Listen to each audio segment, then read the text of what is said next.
இது ஒரு awareness video. அவேர்னஸாக தெரில, இங்கிலீஷ் நம்மளுக்கு தெரியல. ஒரு விழிப்புணர்வான வீடியோ. நல்லா எல்லாரும் கவனமாக கேட்டுக்கோங்க. ஒரு ஒரு ஒரு இடத்துல ஒரு பொருளை தொலைச்சிட்டேன்னா அந்த பொருளை எப்படி மீட்டணுன்றத நான் அனுபவப்பட்டு சொல்கிறேன். நல்லா கேட்டுக்கோங்க. நேற்று ஊருக்கு நாங்கள் கிளம்பி போய்கிட்டு இருந்தோங்க. ஒரு முக்கியமான விஷயமுங்க, பத்திரம் போடுற விஷயமா. அதுக்கு போகிறதுக்காக எங்கள் அம்மா ஒரு கட்டப்பை எடுத்துச்சு, நான் ஒரு ஹேண்ட்பேக் எடுத்தேன். ஹேண்ட்பேக்குள்ளே எல்லா பொருளையும் வச்சுருந்துருக்கலாம். எங்கள் அம்மா எடுத்துகிட்டு வந்த பொருளை அது கொண்டுட்டு வரட்டுமேனு நானும் பேசாட்டிக்கு வந்துட்டேங்க. அப்போ பார்த்தீங்கன்னா கட்டப்பைக்குள்ளே எல்லா பொருளும், முக்கியமான பொருள்கள் பூராமே இருக்கு பார்த்துக்குங்க. அதை என் கையில் கொடுத்துருந்துச்சுங்க. நான் ஒரு சீட்டு கடியில் வச்சவா நான் மறந்தே போயிட்டேங்க. நான் எடுத்துகிட்டு வந்து ஹேண்ட்பேக் தானே, அது மட்டும்தான் என் மூலையில் ஞாபகம் இருந்துச்சு பார்த்துக்குங்க.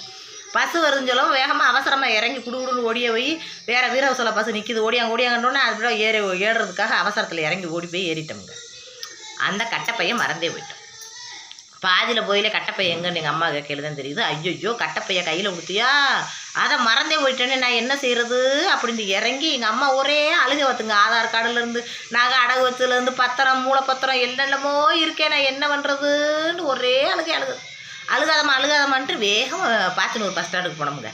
பாத்தினூர் பஸ் ஸ்டாண்டில் பஸ்ஸு இந்தந்த டயத்தில் இப்போ போகும், இந்த பஸ் இங்கே போகுதுன்னு ஒருத்தர் சொல்கிறதுக்கு இருக்காருங்க.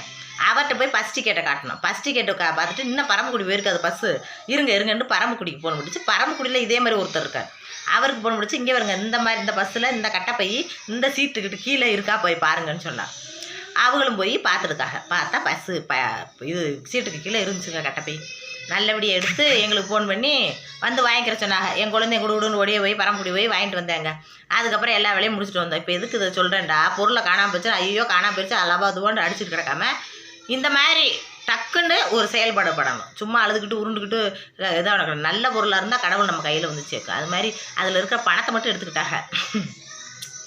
மற்ற பொருளெல்லாம் வச்சுட்டாங்க. பரவாயில்ல, பணம் போனால் சம்பாரிச்சுக்கலாம். அந்த பொருளெல்லாம் போச்சுட்டா ஒன்றுமே எடுக்க முடியாது. பத்திரம் எடுக்கிறதுக்கு அப்புறம் அலையணும்.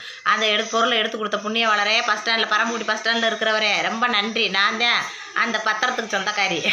ரொம்ப நன்றி. பார்த்திபனூர் பஸ் ஸ்டாண்டில் இருந்து எங்களுக்கு உதவி பண்ண அவருக்கு ரொம்ப நன்றி. இதே மாதிரி காணாமல் போயிடுச்சுண்டா, நீங்கள் இதே மாதிரி செயல்படுங்க அப்படின்னு சொல்கிறதுக்காகத்தான் இந்த வீடியோ பிடிச்சிருந்தா லைக் பண்ணுங்கள். நல்ல மனுஷங்க.